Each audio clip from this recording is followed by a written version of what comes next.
Okay. Okay, everyone. So I hope you are a bit more refreshed after the meditation and everything. Was it a good meditation, Manasira? Was it a good meditation? Was it nice? It was good. Okay, they're saying well. It's good. Okay, great, marvelous. And I thought maybe to get started, we can start with we haven't done so much questions so far. So maybe we can just start off with a few questions and continue in a second. Yeah? Prem, you want to start out? Yeah? Okay. Fire away. Thank you.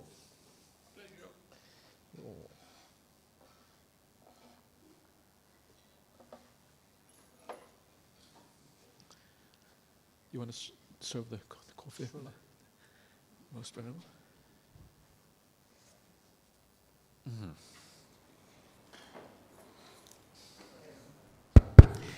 Ajahn, the question is about the right view. Now, the reasons for wrong view, or the wrong views are not believing in rebirth and karma and all that. Apart from a Buddhist who has the knowledge of Dhamma, virtually no one else would do that. So, which means no one else. No other practice has the right view. Right view. So, which means the vast majority are not in the right path of humans. Is that what it is? Remember, right view is not either right or wrong. Yeah, there's a whole variety of degrees of view. So, view is relatively right and relatively wrong. Mm-hmm. So, even most Buddhists don't really have full right view. Just because you believe in rebirth and karma doesn't mean that you have full right view. You still haven't fully understood it. You haven't understood the other aspects of dukkha. Yeah, ultimately, right view is the understanding of the Four Noble Truths. Most people understand the Four Noble Truths at best partially, at worst not really at all. Yeah. So even Buddhists don't really have right view as such. They have a degree of right view, but not full right view. Other people, there are lots of people in the world who believe in rebirth who are not Buddhists. Yeah, Christians, atheists, agnostics, Hindus, Muslims, almost anyone in any religion can believe in rebirth. So to that extent, they have right view. Maybe they have a sense of karma as well. So these are very grey. Yeah? There are degrees of things. Sometimes you may have maybe a Muslim or a Christian who has more right view than a Buddhist sometimes. Yeah. So this is very variable, and it depends on how you. Kindness, compassion also adds up, I suppose. Then the other one is how you showed us when you're trying to connect dependent origination and the Noble Eightfold Path, how ignorance is caused by wrong view. Wrong view leads to ignorance. So couldn't Lord Buddha show the noble dependent origination starting from the wrong view? Wrong view leads to this and that, and come up to ignorance, and then continue with the other 12. Well, ignorance and wrong view are basically the same thing. They're almost different angles on the same thing. Same thing. There's almost so because avidya is defined as ignorance is defined as not understanding the Four Noble Truths. Wrong view is not understanding the Four Noble Truths. So the difference is very there's different angles on the same thing, wrong view and ignorance or delusion. So they are, in a sense, almost the same thing. Sure. Thank you. Yeah. Okay. Anything else? Everyone else is happy? Yeah. Okay, marvelous. Yeah. Oh, yeah. Please, Ananda. Okay, go away. Fire away. You're being very frugal with the. Ajahn, that Venerable Munisara raised the question, Ajahn Brahm's peace, whether it is part of, whether it can be. Is that probably that's how I understood that peace, whether it is. What is it? Be kind, make peace, be kind, be gentle. Yeah. So that whether it is really right motivation, using Ajahn Brahm's translation. Isn't there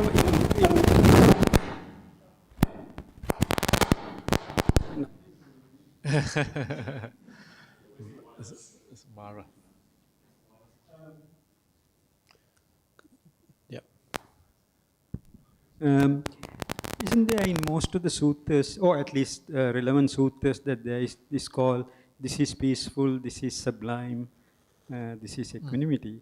So that is, Buddha says that when it is not the sensual pleasures, the pleasure that I call the much better than the sensual pleasures, that it is the going against the grain, that it is the, what is it? Yeah, This is peaceful, this is sublime. That is to say, the relinquishment of all relinquishment of all ownership, the ending of craving, nibbana, nirvana, nibbana, etc. Etang santang etang panita. Exactly. Yeah.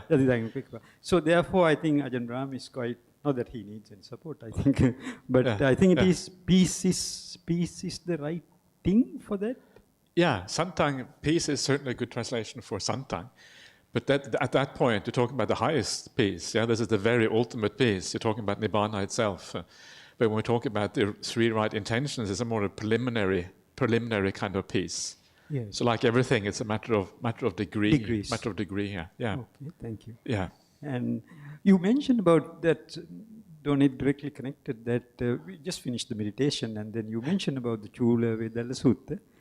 Chula Vedala Sutta, yeah. 44. Yeah. And then in that sutta, Ajahn, that there are three processes mentioned in that sutta, if I remember right, during the meditation that came to my mind, the physical process and the verbal process and the mental process. So I think if I remember right, the verbal process that Venerable Dhammadinna says, that it is you break into speech after the... Is that during meditation, is that keeping mind and keeping it connected? Is that the verbal process that it is there? Oh, the keeping the mind connected, that Siddhartha's translation there? Yeah. Is that the... That's his translation for Vitakka Vichara, the two jhana factors. What does it say again? Applying the mind and keeping it connected, something like that? Yeah. That I think it says there the physical process is the breath, first one. They are called the Vachi Sankhara in the suttas. They are so that would be the verbal processes, the kind of the last remainder of verbal processes. So the Sankhara, the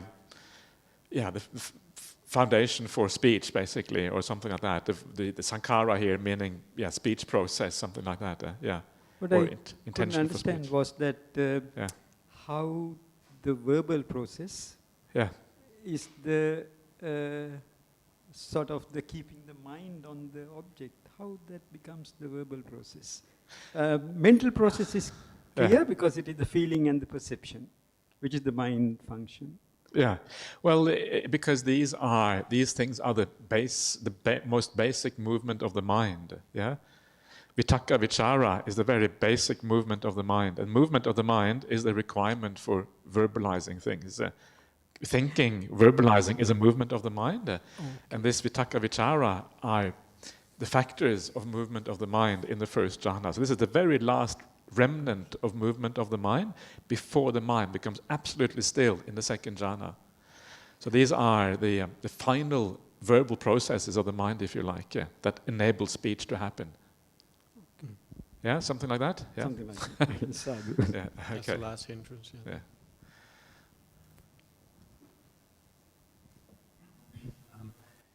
Is there any estimates in the sutras about how long it takes for the Noble Eightfold Path to work? If you say like, this person starts at like kind of ground zero, 1 lifetime, 10 lifetimes. Yeah. Any way to estimate where are you at? How many lifetimes have I practiced already? Is there anything at all about that? No, because it is so individual. Yeah, you can't really say. It depends exactly, on... but that's what I'm saying. Ground zero. Ground zero. Well, there is no ground zero. But like, okay. Well, that ground zero. Complete ignorance, evil person. Because the mind is so complicated, and the mind, you may be a very evil person, but you may still have spiritual qualities. You may have strong defilements, but you may have strong spiritual qualities. You may have weak defilements and weak spiritual qualities. So the combination of qualities in the mind are so complex, you cannot actually say here. Yeah. No, so you can't say specifically. You could like do statistics. Okay. Somebody starting there, say worst case scenario, best case scenario, and so forth, and okay, the normal curve is such, and The worst case scenario is that you're going to be in samsara for eons. That's the worst case scenario. You know. No, that's fine. I was just asking if there's anything in sutras about it. Yeah. No, it doesn't. The best case scenario within 7 days. I think the Buddha doesn't say it specifically because if you say that kind of thing, then some people are going to say, "Oh, I'm the worst case scenario, so I don't know how to practice. I can just chill because I'm hopeless anyway." You know, so once you give these kind of estimates, you actually destroy the path for some people. So I don't think the Buddha would say anything about that. Oh, Ajahn. Yeah, Eddie, hi. We were missing you before. I know. Welcome. No, I had my house was burgled. They do the burglar alarm today. Really? Yeah, Wow. it took a whole day, from 8 to 3 or what. Oh, that's terrible. Okay, sorry to hear that. Yeah, so right, yeah. Yeah. Ajahn Brahm. Brahmali. Ajahns, okay, yeah. Sorry.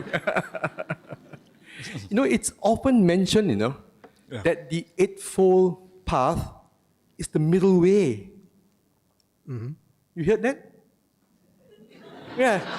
You weren't here in the morning, Eddie. Yeah. That's why. Sorry. So I was here in the morning, yeah.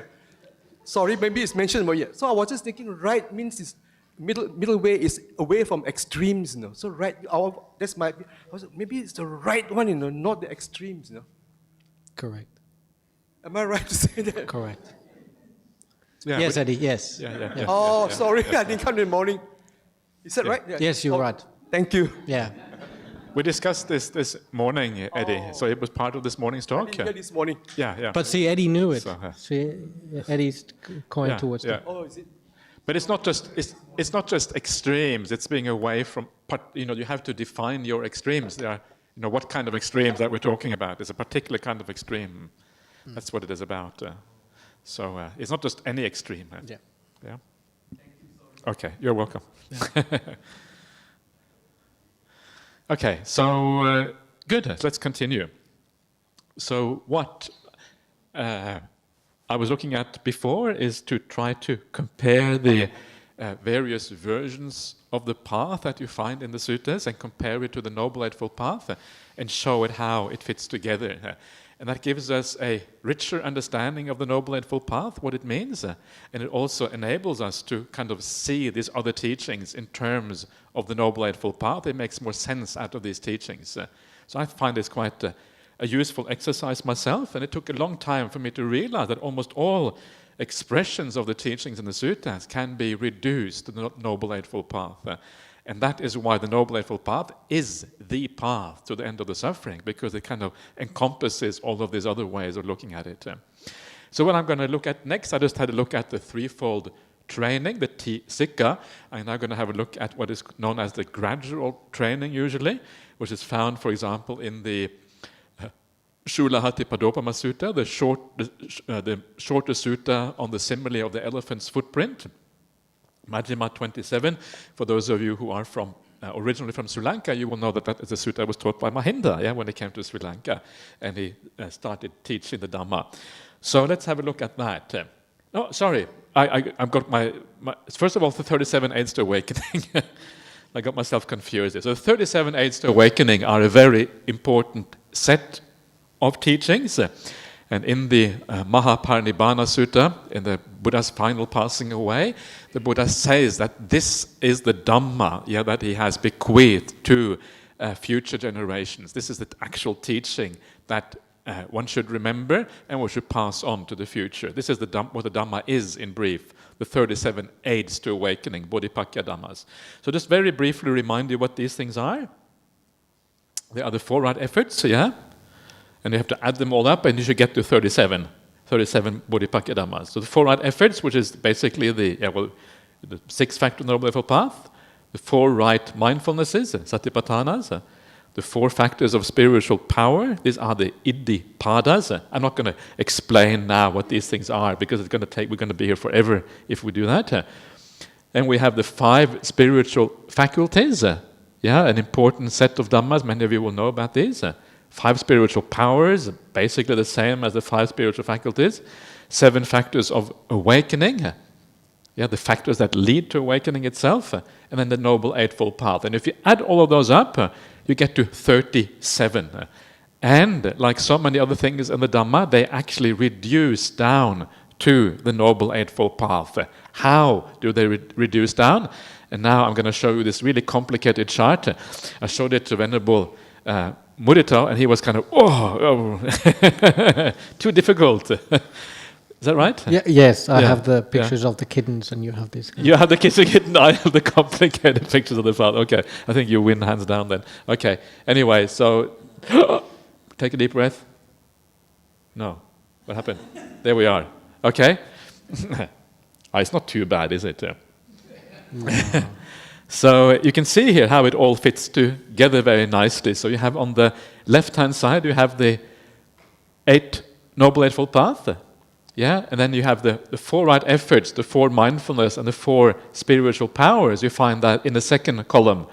Yeah, so you can see it matches with the right effort, right mindfulness, and the 4 spiritual powers actually match with right samadhi or right stillness down there.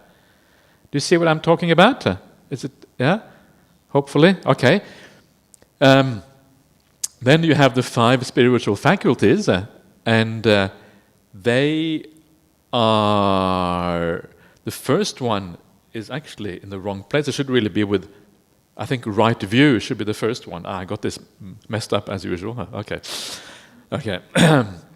So this faculty of faith, is basically equivalent to right view, because this is about confidence in the Buddha's teachings. So if you have confidence and faith in the Buddha's teachings, that is your equivalent basically to right view. Wisdom, faith, confidence, view, all of these things are just different angles on the same basic idea in Buddhism. It's kind of nice that faith and wisdom is basically the same in the Buddhist teachings. More wisdom you have, the stronger is your confidence, of course, which includes faith. So faith and wisdom always grow together. That is right view. And then you have the 4 last faculties. Energy is like effort. Faculty of mindfulness down there is like right mindfulness. Faculty of samadhi is obviously the right stillness. And then you have the last one, which is the faculty of wisdom. That doesn't exist on the Noble Eightfold Path. You could say it's right view, but that is like the result of the Noble Eightfold Path, like we saw before. It's a faculty. It's one of the results of the path. So the 5 spiritual faculties are quite nicely reflected, you can see, in the Noble Eightfold Path. So what is the difference? Well, the difference is that it doesn't have the factors of morality. You can see the factors of morality are missing. We're in the third column now. The factors of morality are missing. Why are they missing? And the reason is because the faculties and the spiritual powers, they are the path viewed from the ariyas. This is how the ariyas see the path. Because the ariyas have already perfected morality, they don't need those moral factors, and instead you have the faculties instead. Faculties that are established because you are already a noble person, an ariya. So the 5 spiritual faculties is a Noble Eightfold Path viewed from the point of the noble ones, the ariyas. That's why it looks the way it is, and it can see it matches quite nicely with the Noble Eightfold Path there. Then you have the 7 factors of awakening. And the 7 factors of awakening begins, this is the last column on the right-hand side, mindfulness. I had to kind of shorten down the terms a bit because there was too much information there. Mindfulness, is of course equal to the mindfulness factor of awakening, is equivalent to right mindfulness in the first column, Noble Eightfold Path. And then the last 2 of the 7 factors of awakening, there you see stillness and equanimity. Of course, stillness and equanimity are equivalent to right stillness on the Noble Eightfold Path. And you have all the factors in between, investigation of qualities, energy, joy, tranquility. They are the factors that are squeezed in between mindfulness and stillness. In other words, these are the process of meditation. Mindfulness is about meditation. These are the states, the qualities of mind that arise through meditation practice and then end in stillness when the mind becomes fully stilled in samadhi, in the jhanas. So the 7 factors of awakening are like an expansion of the last 2 factors of the Noble Eightfold Path. Yeah, 7 factors expanding on right mindfulness and right stillness. Anyway, so the 37 factors kind of are reduced down to the Noble Eightfold Path. Am I making any sense? I'm always concerned that I'm saying things that make no sense to anyone except for me. And it's often like that when you give a talk. Yeah, it makes really good sense to me, but no one else can kind of makes head nor tails of what I'm talking about. So I'm glad you can follow me. Please don't be afraid of saying what you're saying. Venerable makes absolutely no sense. Please come and talk language that we can make sense of. It's so easy to assume things and to get things wrong. I take, yeah. And tusen tack. Okay. Okay, good. Yeah. Okay. I think it's on. It's not on.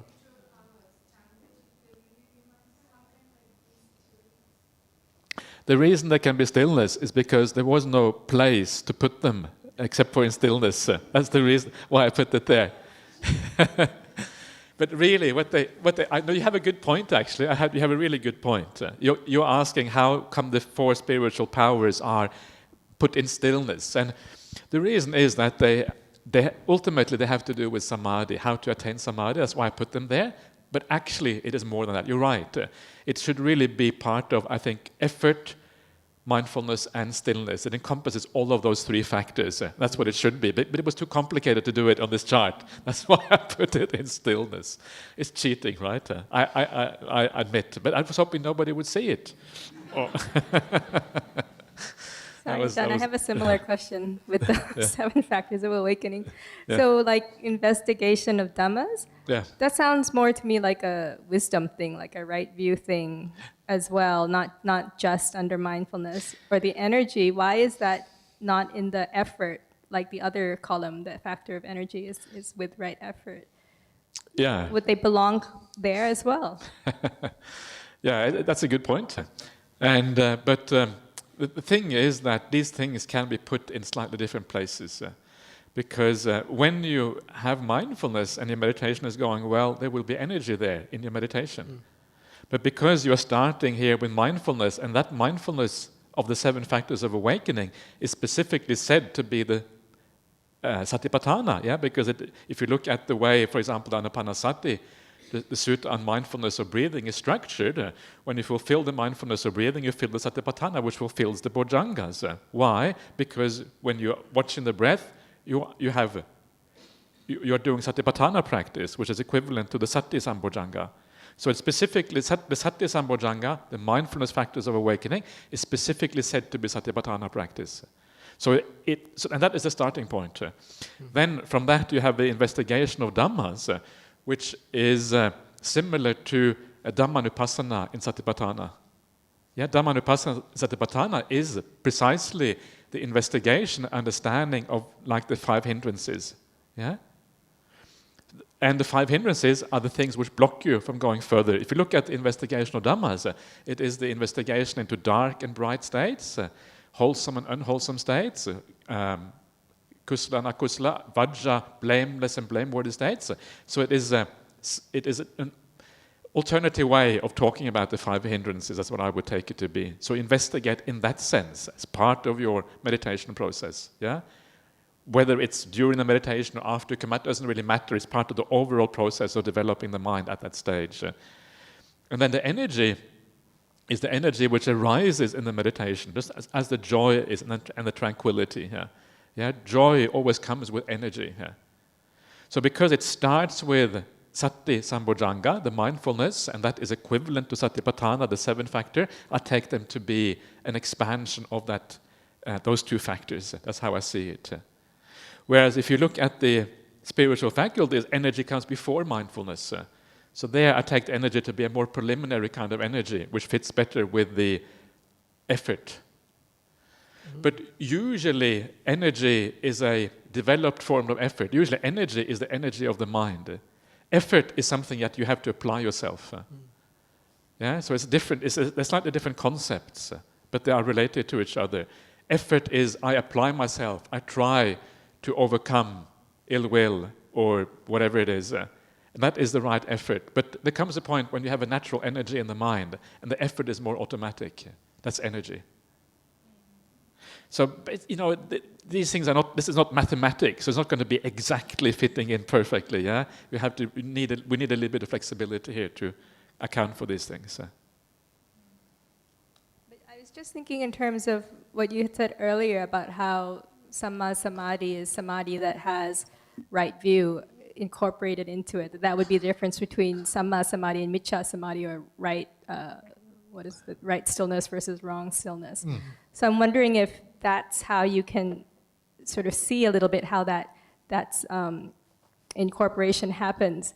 So if mindfulness is like the building block of right stillness, but within right mindfulness you have that, like you say, that knowledge, that investigation of the Dhammas, that knowing what's bright and dark, what are wholesome states and unwholesome states. So that sort of right view is sort of embedded in right mindfulness that way, and so therefore it's part of right stillness as well. Is this making any sense, or is that what you meant? No, I hear what you say, but I think, right view is what you bring with you into the meditation, but investigation Dhammas is actually an inquiry into what is, so it is actually, investigation Dhamma is more like bringing about the right view, because you're investigating to get more clarity about what works and what doesn't work. So they are related to each other, but I think one is a right view is kind of a given, especially when you come to sammā samadhi, whereas this is more like the development of that view. So that's not, that developing view isn't considered part of the result of sammā samadhi? The development of the right view is not considered the result of sammā samadhi. What do you mean? I guess I'm saying if in the process of arriving at sammā samadhi, Yeah. you do this investigation to clarify your understanding of what is bright and dark, what is wholesome and unwholesome. Yeah. So in that process of developing that clarity, isn't that a developing of wisdom that sort of culminates in sammā samadhi? To some extent, but I think the main focus on the investigation of qualities here is the focus on those things that hinder sammā samadhi specifically. So it is looking at the hindrances of the mind, because that you have to look at your purpose. The first preliminary purpose is to attain sammā samadhi, and to achieve that, you have to overcome the hindrances. That should be the focus of your investigation. Whereas the right view that you use to, after or together with sammā samadhi, once you have it, is more like non-self and that sort of thing. So okay, you assume from a Buddha's perspective that there is no self. Now let me investigate these five khandhas from that perspective. So I would say they're slightly different things, slightly different aspects of wisdom or understanding. So then are you saying that right view proper really is that right view of that higher understanding of non-self and that kind of thing, and not the more basic elements of understanding what is wholesome and unwholesome? It's both, but when we come to the, it's both. It's both.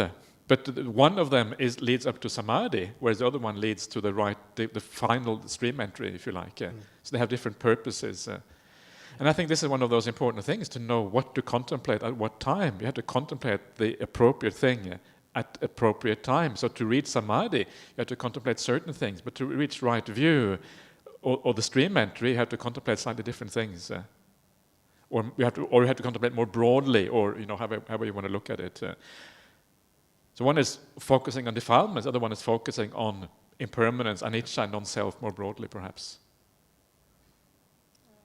So when you showed the 10 factors, then the right knowledge would be like sort of like, higher right view, like the right view of non-self and those levels of things. Exactly.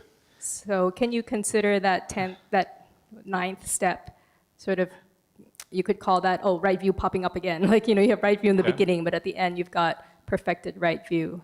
And I mean, right knowledge would be equivalent to yatha bhuta nyanadasana in the dependent liberation. Here it's called sammā jnana, but in dependent liberation it's called yatha bhuta nyanadasana. So it's seeing things according to reality. So that would be strengthening right view at the beginning. So you so it's coming again. Exactly at what point, exactly at what point do you become a stream enter? Because after Yata Buddha Nanadasana, you then have nibbida, which is the aversion or the repulsion from the world, because what you're seeing is dukkha. Then you get repelled. Then you have viraga. Then you have basically, what's it called? Vimutti, basically. Vimutti. I think it's Vimutti Nanadasana or something like that. And at that point is when you become a stream enterer. Finally. And then you keep on repeating that sequence. So it's all, it's not. It doesn't match each other exactly, these things. Whereas the right view at the beginning, when it becomes purified, is the actual stream entry. But at each point, the right view at the beginning is strengthened until eventually you reach stream entry. Does that make any sense? Something like that. It's not. Okay. I'm glad it's not getting technical here. So it's very. Yep. You touched on contemplation. You want to pull down the? Yeah. Oh no, that microphone works. Is that better? Yeah. Yes. You touched on contemplation after meditations. So for lay people who might know some of the Dhamma from the writings or readings, how do you, let's say after meditation you have some sort of experiential thing. Yeah. Can you expand on how you would do the contemplation and to make your right view better? Again, the idea, contemplation, you have to remember the purpose of what you want to achieve. And the preliminary purpose should be to achieve samadhi. And if you look at the satipatthana practice, it is always geared towards overcoming the defilements so you can achieve samadhi. So the preliminary investigation should always be about defilements, about the things that block samadhi practice. So at the end of your meditation, you ask yourself, how did I get to this point? If you feel peaceful, you feel nice. So how did this happen? And you look at the process, you look at how you used your mind. You look at how you overcame those hindrances. Why is it that today I had no hindrances? Why is my mind more peaceful now? What is missing in my mind which wasn't there before? So you look back upon the process and you understand how you got there. And by understanding how you get to a point, by understanding the process, you are finding out how meditation works. And you start to see what you have to do to get there also in the future. So this is the preliminary insight, the insight that leads to samadhi. Once you get to samadhi, then that is where you get the deeper insight. That's what we're just talking about now, Venerable Munisara. That is when you start focusing in a different way. You start, instead of looking at the defilements and how to attain samadhi, now you look more at how to attain deep insight instead, which leads to stream entry and that sort of thing. So, but what if fear arises? Well, some of those processes. Fear arises because the samadhi isn't deep enough, so you have to get deeper samadhi. That's why you have to do more investigation on it. So you see, you just keep at it, and then you see why is the fear arising. Like Ajahn Brahmali was saying, that you investigate on what's the cause for the fear to arise. You are afraid to lose yourself. Yes, it's the self, isn't it? Usually the way to do that is to have, this is why samadhi is so important, because it gives that strength of mind, which enables you to see those things. The fourth jhana is called the imperturbable. And anenja, and the reason why it's called, and so anenja means that whatever you see, you will be able to deal with it. It's imperturbable. You cannot be perturbed or kind of knocked off course by whatever you see.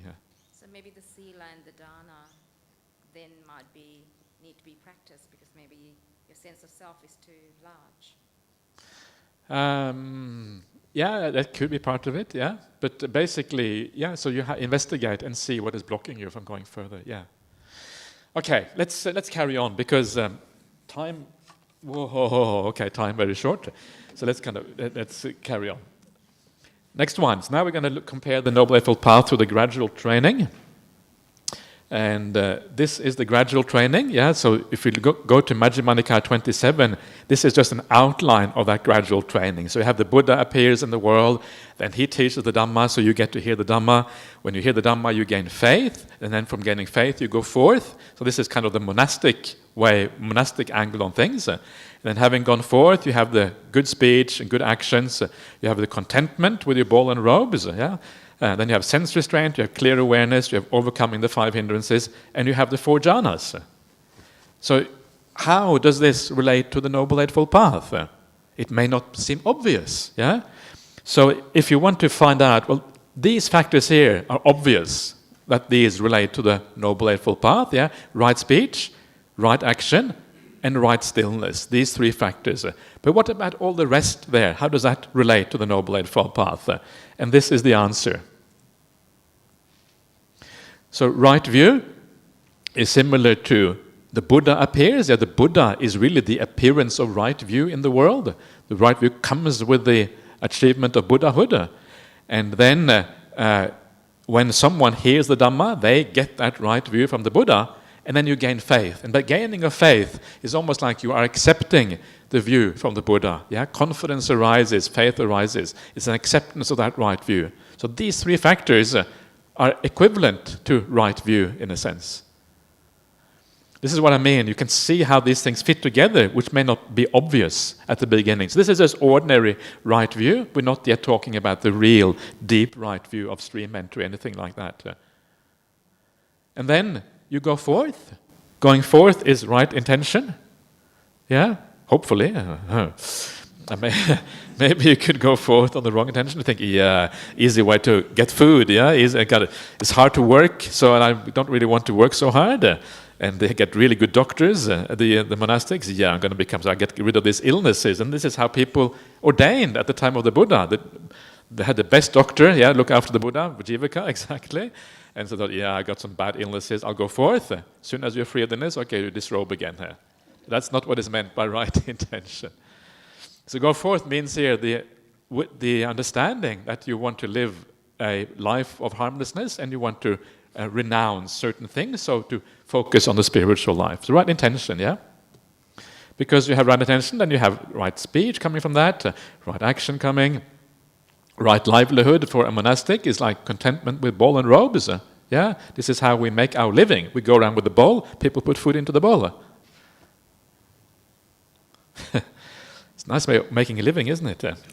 It's almost like magic. All you have to do is shave your head, wear these robes, and have a bowl, and people put food in the bowl. It happens automatically. Isn't that magical? It's hard to believe. If it wasn't for the fact that it was happening, you wouldn't believe it. And this is, in a sense, the inheritance of the Buddha. Because of the Buddha, this is why we can live in this way now. And that is kind of the amazing thing about it. And because of that, you have to be very careful as a monastic to make sure that you live up to that stand that the Buddha laid down. Because if you don't, well, then you are cheating on the system.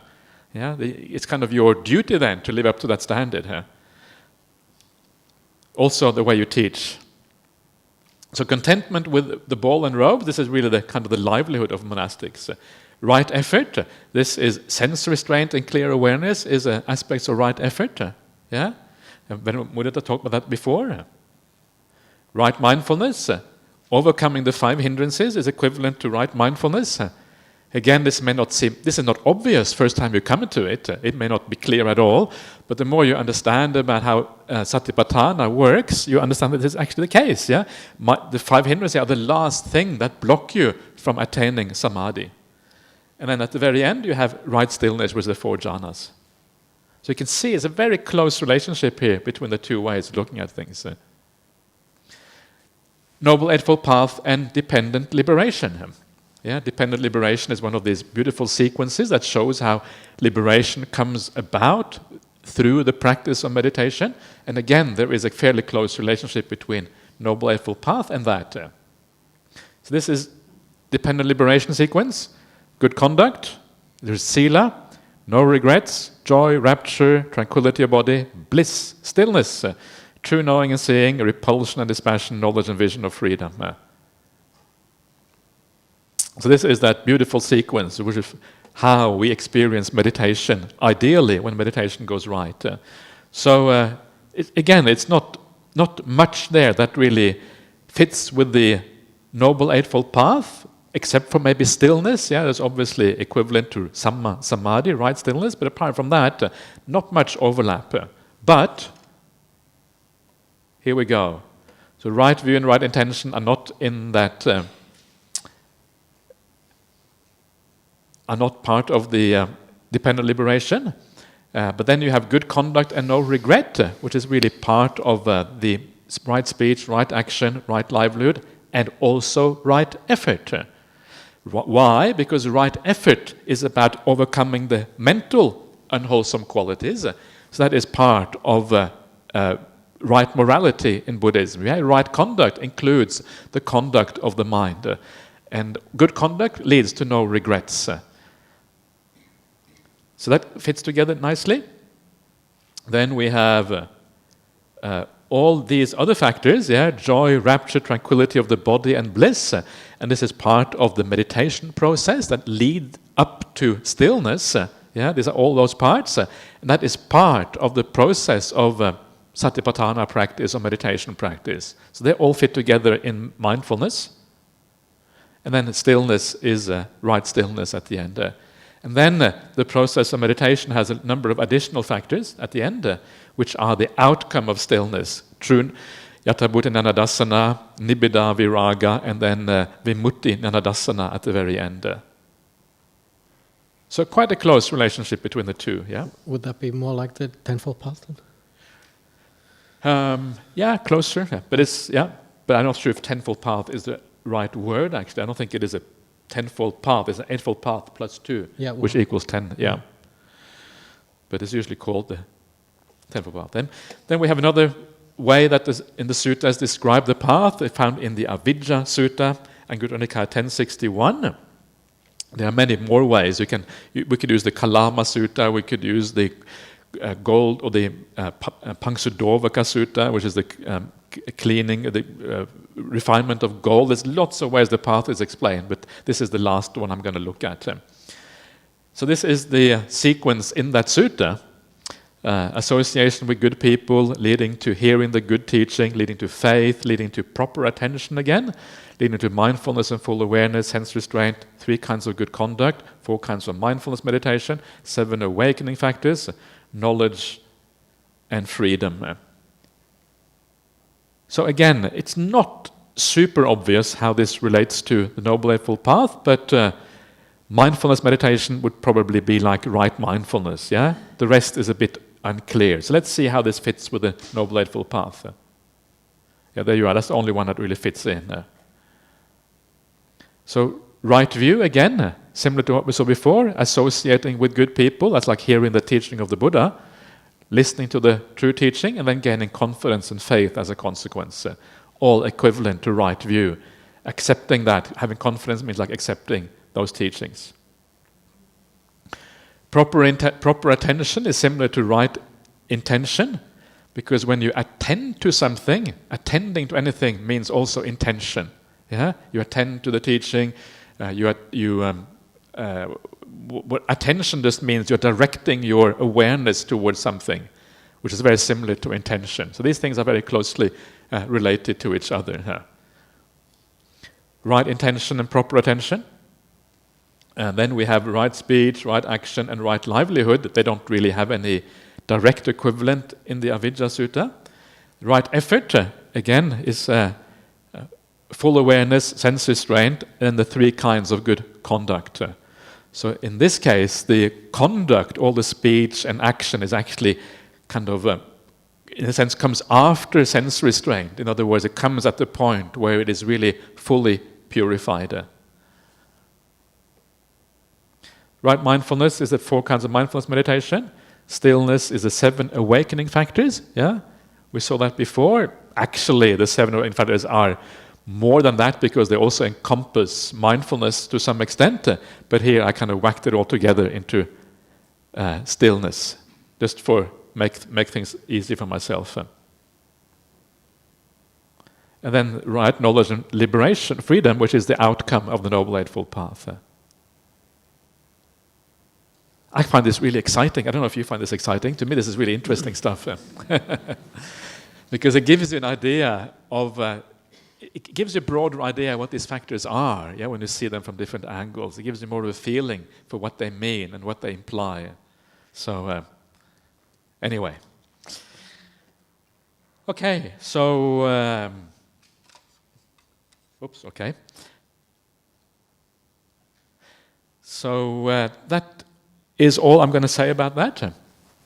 We could have gone on about that for a lot longer because it is quite it's a very rich field, that comparison, all the factors and things, but that gives you, I think, a reasonable idea. So whenever you see the path laid out in a certain way in the suttas, you can always try to compare it to the Noble Eightfold Path to understand what is going on, and that is often quite interesting. Yeah. So now we are coming towards the end of day 1, and the last thing we're going to do is to look at some of the similes of the Buddha, some of the similes that he gave about the Noble Eightfold Path. There's some beautiful similes in the suttas, and this is going to be a bit more fun. We have some bit more kind of pictures and things, getting late in the day now, so you can kind of relax and just enjoy the pictures. And while we have a look at this. Oh! Don't look at that. Close your eyes. Look this way instead.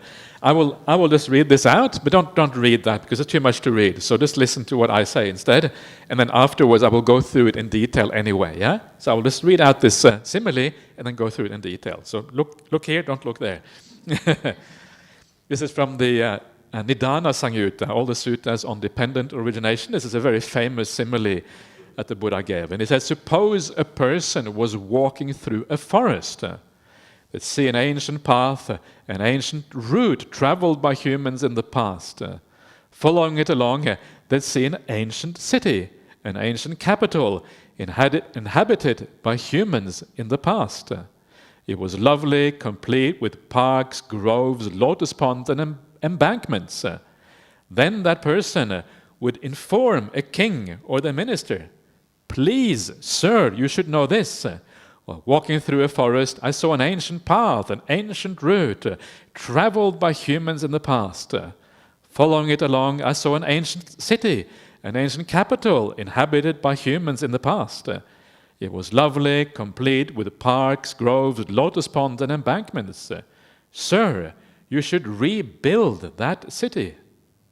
Then that king or the minister would have that city rebuilt. And after some time, that city was successful and prosperous, full of people, attained to growth and expansion. And in the same way, and then comes, expansion. In the same way, I saw an ancient path, an ancient route traveled by the fully awakened Buddhas in the past. And what was that ancient path, that ancient road traveled by fully awakened Buddhas in the past? It is simply this Noble Eightfold Path. So let's have a look at this simile. Now you can look back again. I know you've been cheating, so that's okay. So it starts off by suppose a person is walking through a forest, yeah? And the forest here is often in the suttas, it's like a metaphor for the sensory realm. When we are walking around, we never see very far in front of us because the forest is kind of dark. Yeah, just like the forest here is quite dark. This looks like a Nordic forest. I think this may be from Finland or something. Could be. Maybe from Finland. In Norway, the forests are pretty much like that as well, kind of dark, yeah, and sort of full of wet and kind of hard to walk through. You see all the impediments there, goes up and down, and kind of logs lying crosswise. It's kind of really wild and kind of, really hard to get through. Just like samsara, yeah, all the sensory realm is kind of full of hindrances and things that block you and things that attract you and take you away from the path. You have no clarity because you are immersed in these sensual pleasures all the time. You don't have that freedom of the mind which kind of looks from above, but you are kind of fully entrapped by these senses that we have. So as you walk through this forest, stumbling around, yeah, one day what happens?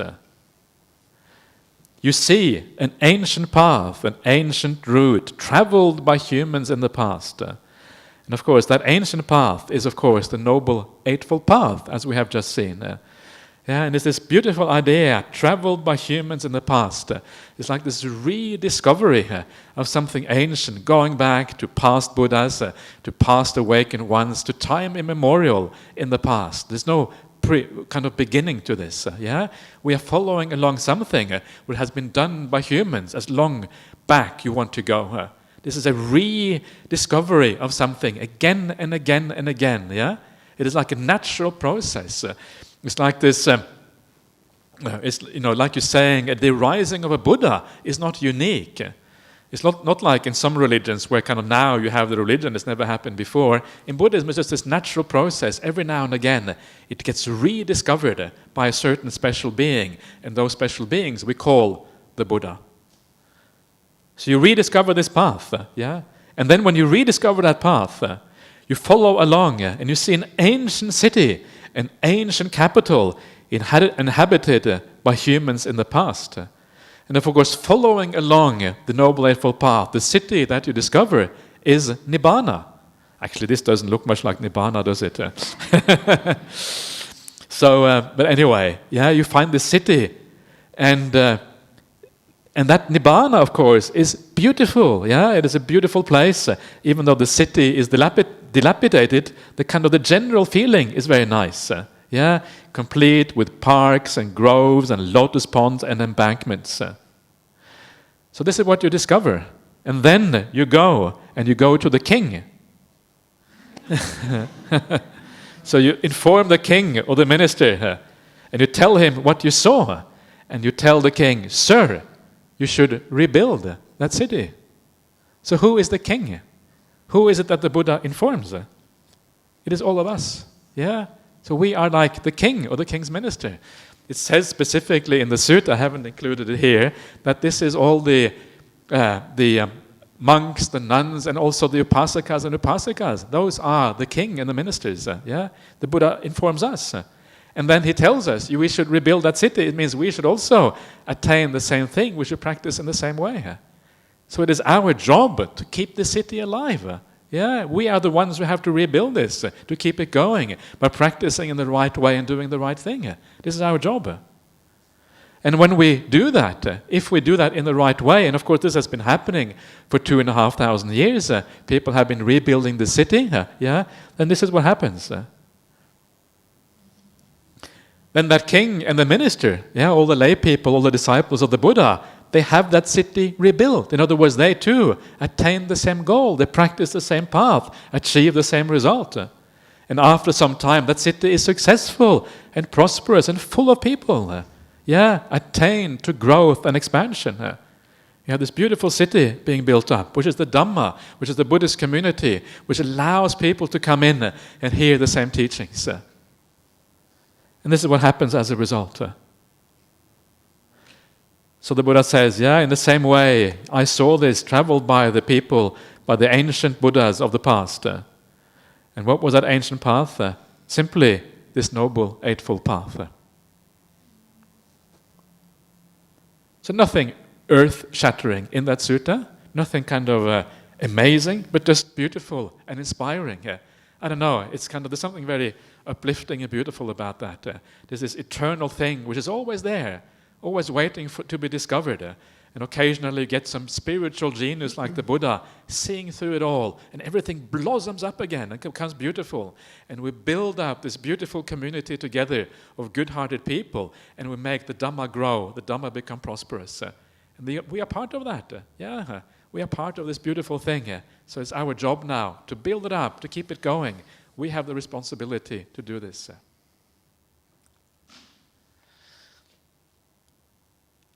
Okay, so Venerable Mudito, you want to do the next one? Let's see what I've found. Right, so my simile. Okay, so mine is from Majjhima Nikaya. There is no single mendicant who has all the same qualities in each and every way as possessed by the Master Gautama, the perfected one, the fully awakened Buddha. For the Blessed One gave rise to the unarisen path, gave birth to the unborn path, explained the unexplained path. He was the knower of the path, the discoverer of the path, the expert on the path. And now the disciples live following the path. They acquired it later. So this is continuing from the simile Ajahn Brahmali just said, that the Buddha discovers the path, and we just follow later what he rediscovered. So it's an interesting simile, so that we just follow the Buddha's footsteps. And what are the Buddha's footsteps? They are the 4 jhanas. So just get into the deep meditation and you are following the path. Okay, let's see what comes next. Okay. I hope you can see that I struggled. Ajahn Brahmali gave me grief about putting this like this, but let's see if you can see this. There's a lot of slides coming now, but we'll go fast. Suppose there were 2 people, and you can see here 2 people walking in a path. One was not skilled in the path, the other was. The one not skilled in the path would question the one skilled in the path, who would reply, "Come, good man, this is the path. Go down it a little. And you'll see a fork in the road. Ignore the left and take the right-hand path. Go a little further, and you'll see a dark forest grove. Go a little further, and you'll see an expanse of low-lying marshes." By the way, this looks exactly where I come from. Not even kidding. This is actually a picture of where I was born. You laid that plank there, right? I laid those planks, and this is how we walked through the marshes. Yeah. So you see the expanse of low-lying marshes. Go a little further, and you'll see a large, steep cliff. Go a little further, and you'll see level, cleared parkland. I've made up this simile to make a point, and this is what it means. This is what the Buddha said. A person who is not skilled in a path is a term for ordinary, uneducated person. A person who is skilled in a path is a term for realized one, the perfect one, the fully awakened Buddha. A fork in the road is a term for doubt, so you can get lost while walking. Doubt. The left-hand path is a term for wrong eightfold path, that is wrong view, wrong blah blah blah, wrong stillness. So if you go into wrong, any one of these can take you into the left-hand, wrong-sided. The right-hand path is a term for the Noble Eightfold Path, that is right view to right stillness. A dark forest grove is a term for ignorance. You're lost, like Ajahn was just saying. You're lost in the forest grove. You don't see. You can see a little bit ahead of you, but not too far. You're not above it. An expanse of low-lying marshes is a term for sensual pleasures. You get stuck in your sensual pleasures. It's hard to cross these low-lying marshes, unless you have the path like my father and I did there, put into the marshes. Maybe it's the Buddha who put that in there. I think so. A large, steep cliff is a term for anger and distress, so that you go off the cliff real quick if you're in an anger. So be aware, you should be scared of the anger. It doesn't lead you in you go off the cliff real easy. Level, cleared parkland is a term for extinguishment, nibbana. So that's where you can relax. You're done. You walk your path, but until then, we have to keep walking. And that's it. Oh, no, I wasn't. Hide. Is it mine or yours? My turn. Your turn. Yeah. Okay. Well, this is going really, really well. So this is the last simile for today. This is a simile which kind of summarizes the Noble Eightfold Path, so this kind of brings everything together for this last session, and we're going to maybe summarize a bit afterwards. We can have a bit more questions if you want to. So this is a sutta called the Brahmin Janusoni from the Magga Samyutta, 4th sutta, and this is the only, I think, extended simile which explains all the factors of the Noble Eightfold Path. So its qualities of faith and wisdom are always yoked to the shaft. Conscience is its pole, mind its strap, and mindfulness its careful driver. The chariot's equipped with ethics, its axle is absorption, and energy its wheels. Equanimity and stillness are the carriage shaft, and it's upholstered with desirelessness. Goodwill, harmlessness, and seclusion are its weapons, patience its shield and armor, as it rolls on to sanctuary. This supreme Brahma vehicle rises in oneself. The wise leave the world in it, sure of winning the victory.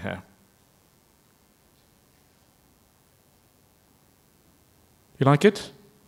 Quite nice, isn't it? Yeah.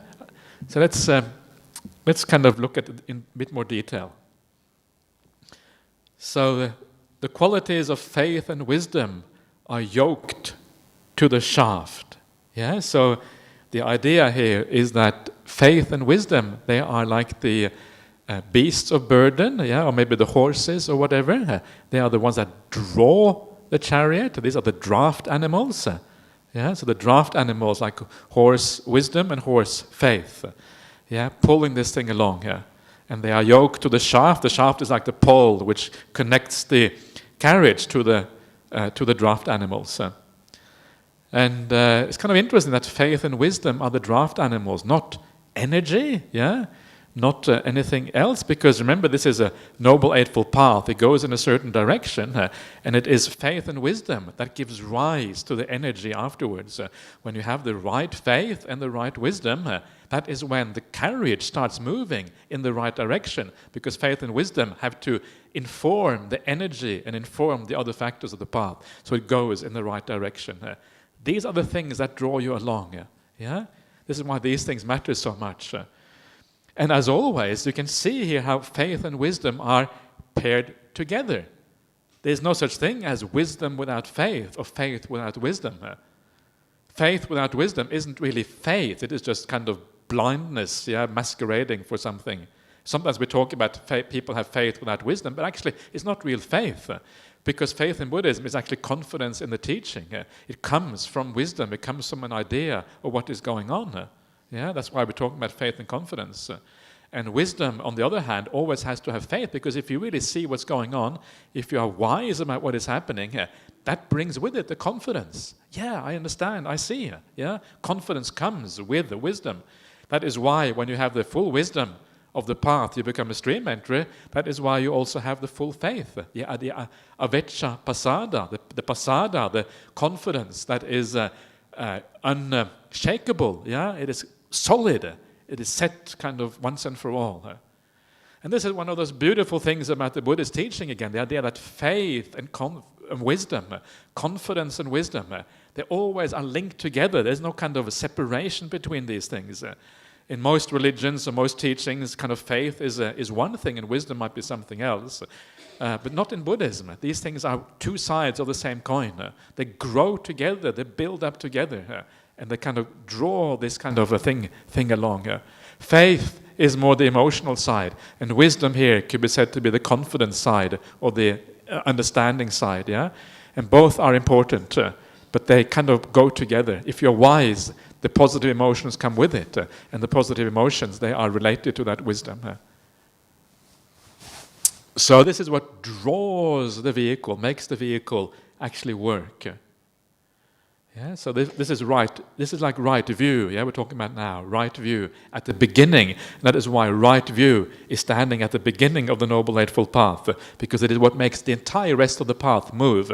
Without that right view, there's no beginning of the Noble Eightfold Path at all. That chariot never gets started. Faith and wisdom and right view are all basically the same thing. Yeah?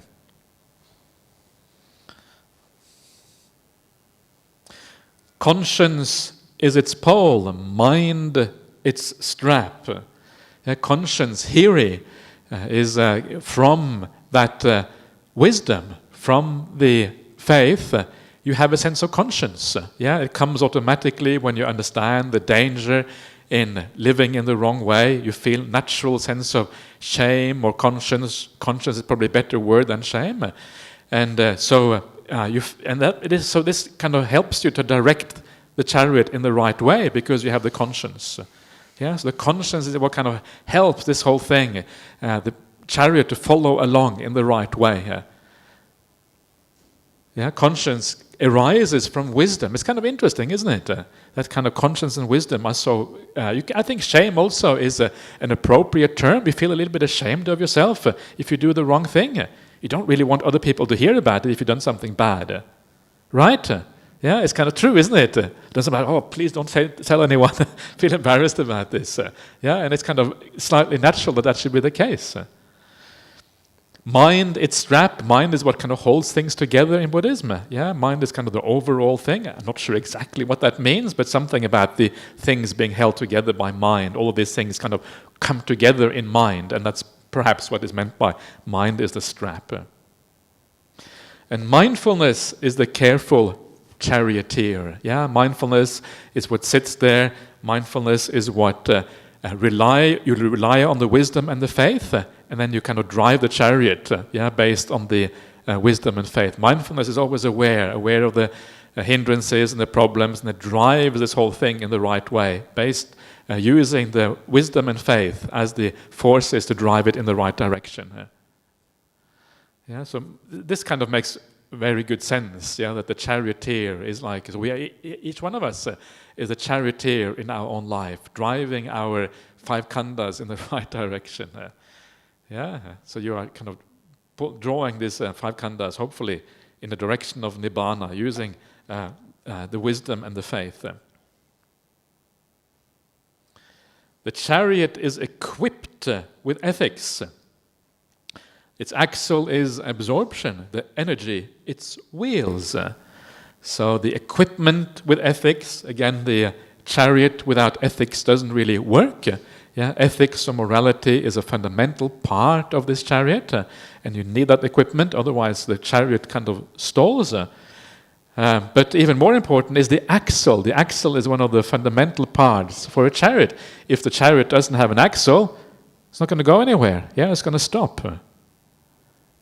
So that's quite interesting, isn't it? The chariot without an axle is like a Noble Eightfold Path without absorption. Absorption here is the jhanas. This is sammā samadhi. This is the last factor of the path. Without that sammā samadhi, the chariot hasn't got an axle.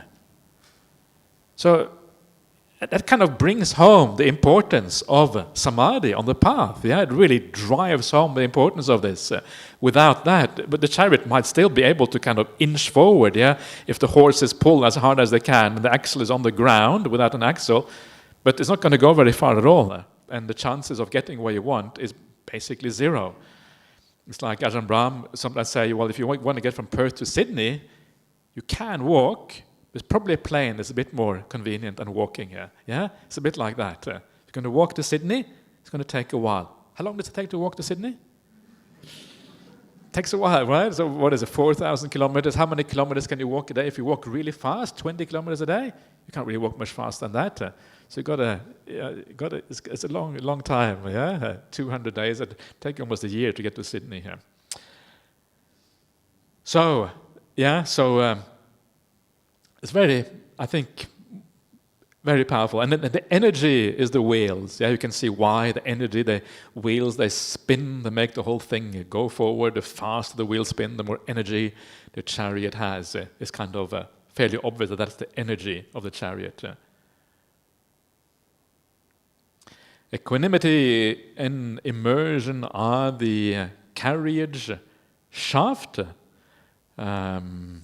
So this is an alternative way of thinking about equanimity and immersion. So immersion, I should have changed that. It wasn't supposed to be there. How come we have immersion there? I was going to change immersion to stillness, but some of the things have slipped through our kind of hastily pulled together suttas. We weren't kind of careful enough. So again, that's the importance of sammā samadhi at the end of the path. Yeah, here it is compared to the carriage shaft. In other words, the thing that makes everything hold together. Without that, of course, there is no forward movement at all. So very important again.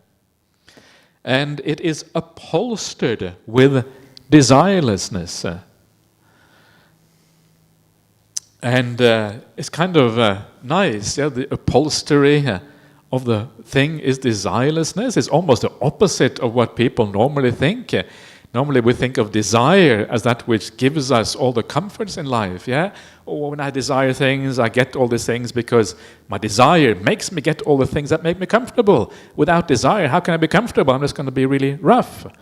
No, says the Buddha, it's the other way around. If you want to be really comfortable, have no desires. Because it is the craving that is painful. It is a craving that makes you restless. It's a craving that makes you agitated. If you want to be at ease, if you want to be relaxed, if you want to have upholstery, the upholstery of the Noble Eightfold Path, you don't have any desires. Then you are really at ease. And then you can really enjoy yourself. Desirelessness as upholstery. Isn't that kind of nice? It's beautiful, isn't it? Yeah. It's vehicles and Nibbana. It's different kind of upholstery. You have to expect it to have a different kind of upholstery, yeah? So this is the Nibbana upholstery, yeah. So, but it tells you something about desirelessness, how desirable desirelessness is. Wait a minute. So should you desire desirelessness? We're getting ourselves into problems here. Yeah, but yeah. So this actually makes you feel nice, feel comfortable. It's a beautiful idea. Goodwill, harmlessness, and seclusion are its weapons. Goodwill is a weapon.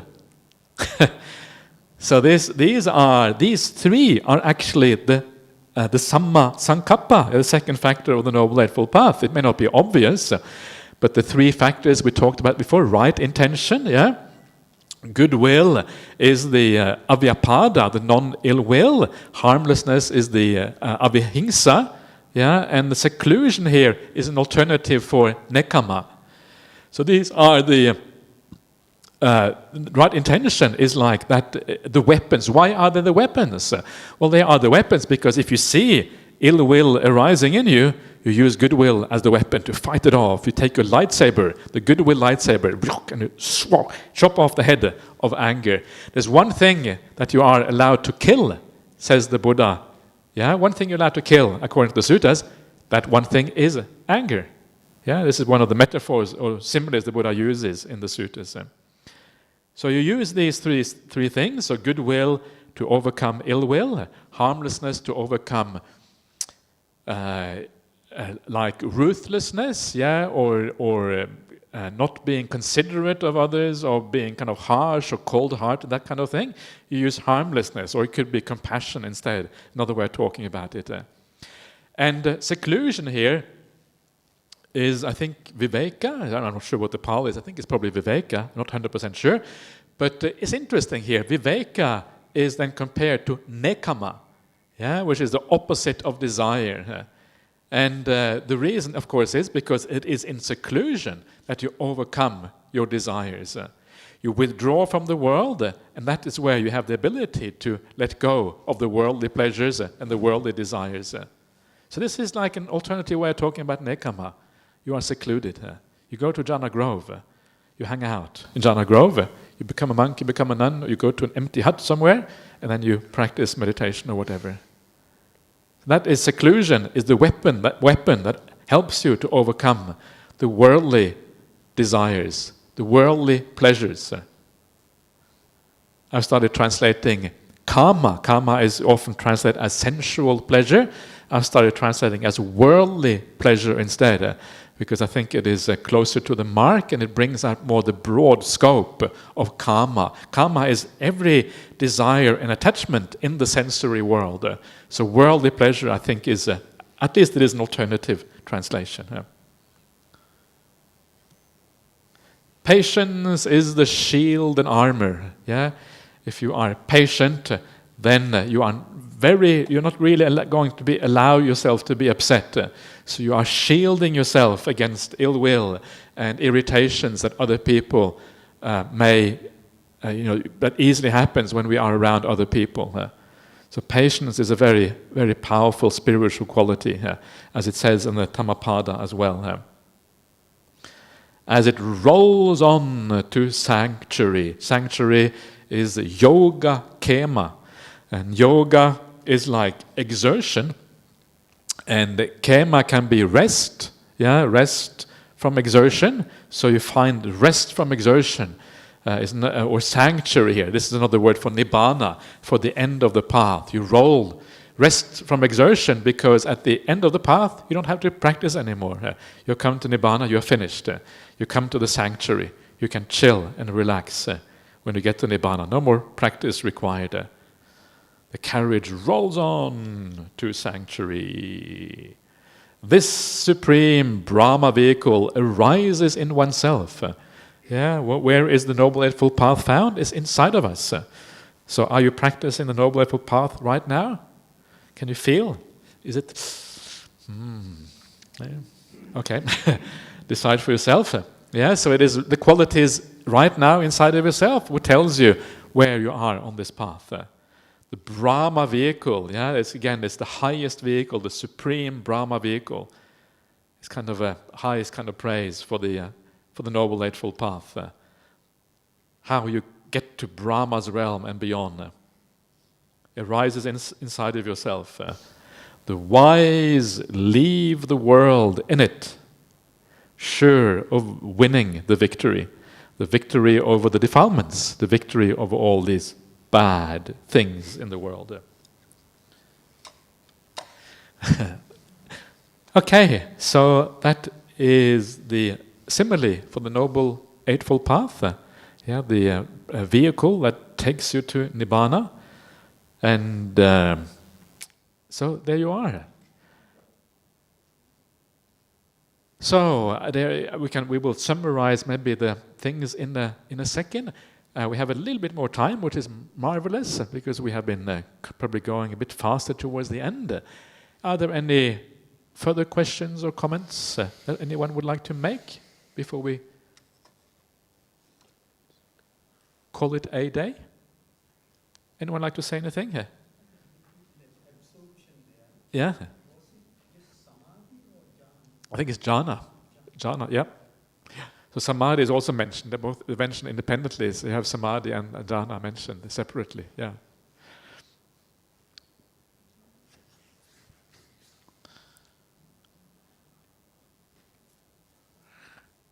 No, everyone is exhausted. Is everyone exhausted? Eddie. No, you're still okay. Thomas is always okay. Okay, great.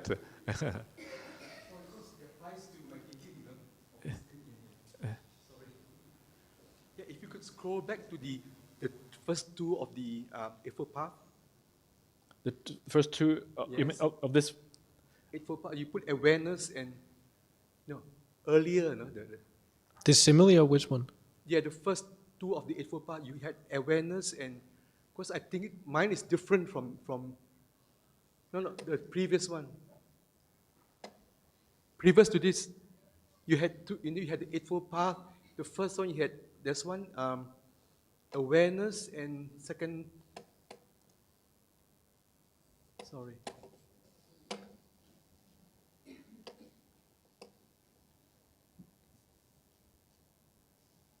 No, before. Yeah. Right. No, the first two. Sorry. First two? What do you mean the The first first two? two, you had the right. The first two of the Eightfold Path. One is right.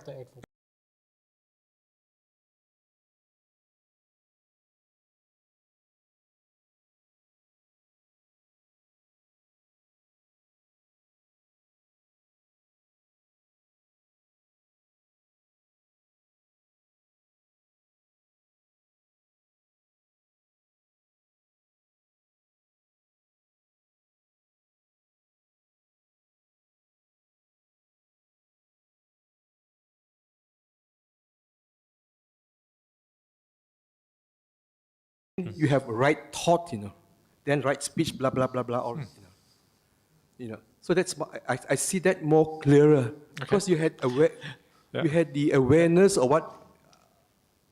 I didn't say. No. Well, I didn't have awareness anywhere. I just had right view and then right intention. Oh yeah, right view. Sorry, right view, right intention. Yeah. Your view, right view, for me is right understanding of the Buddha's teaching. That could be the same thing. The second thing is right thought. Like mind is a forerunner of all states, so we have to have a right thought. Yeah. So some of the terms, I noticed over the years they change. Ajahn Brahmali, Ajahn. Yeah. You notice that from my time, okay, they change it, and it makes it feel confused too. It depends on who the translator is. Yeah, the translators vary a lot. So Bhikkhu Bodhi, he uses right view and right intention, for example. And that is kind of considered the gold standard these days for translation. So that is kind of what is normally accepted. But I use my own style. Own style, yeah. Okay, good, so fine. That's fine. Yeah, please do so. That's good. It's good to have your own style. Thank you. Yeah, marvelous. Yeah. Any other comments on all of this? Anyone want to say anything?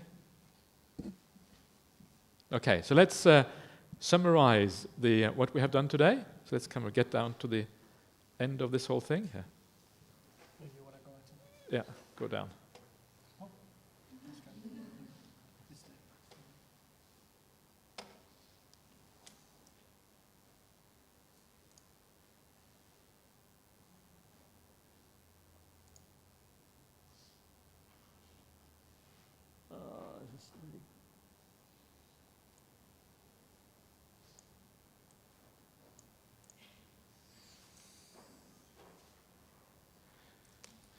You want to do it? I talked.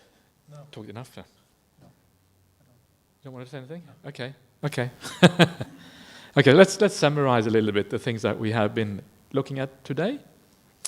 And one of the points that we have made, we talked about all the 8 factors in brief, and we made the point that the path is causal. Yeah, there's one of those very important points about the path. Because that shows you what really matters the most. And what matters the most is right view at the beginning. And if you strengthen right view, it's always going to give oomph to the path. So that is always coming back to the suttas, trying to understand the teaching of the Buddha. And a large part of that is also reflection on the word of the Buddha. Yeah, it's kind of strange how long it takes before these things mature and you get a good understanding. So when the Buddha talks about suffering, for example, this is part of right view, what exactly does that mean? In what sense is there suffering? And of course, that if you think about that in the right way, it leads to morality, it leads to a giving up of the worldly happinesses for a deeper happinesses on the spiritual path, etc. So understanding causality of the path is actually very important. And it allows you to ask the questions, what do I need to do to strengthen the practice? So again, the first factor is what gets the path going. So that's why it matters so much. And that factor arises from the Buddha, that is from the suttas. So coming back to the suttas. And they're always using that as the kind of guide. And then as I mentioned before, the suttas, in a sense, is just one mass of right view.